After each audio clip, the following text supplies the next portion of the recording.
president of the AFL-CIO, comments he made last August about President Obama. I think he made a strategic mistake when he confused job crisis with the deficit crisis a number of months ago.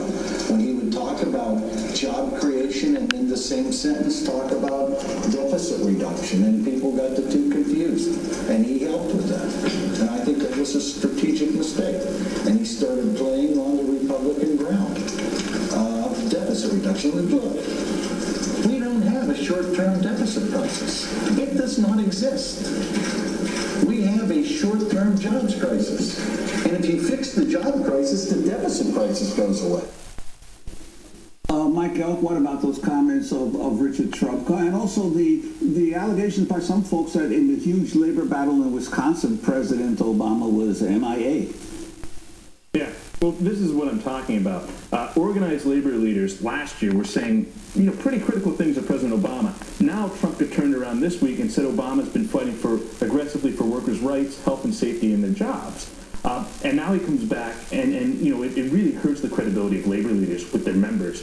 And if you want, members to fight for their unions, to potentially in an organizing drive risk getting fired, or in a strike risk losing their home, you have to have credibility. You have to be honest with them. So I think it really hurts the credibility when labor leaders say one thing in an off-election year and another thing in an election year. About Wisconsin, now this is an interesting situation. AFSCME, the largest public employees union in the country, has pledged to spend $100 million re-electing President Obama. Yet, in the state of Wisconsin, Wisconsin membership, since the Walker bill has taken effect, the amount of members contributing dues has dropped by almost 2/3. But yet in Wisconsin, they're laying off organizers when they need to be rehiring organizers, and instead that money is being poured into re-electing President Obama.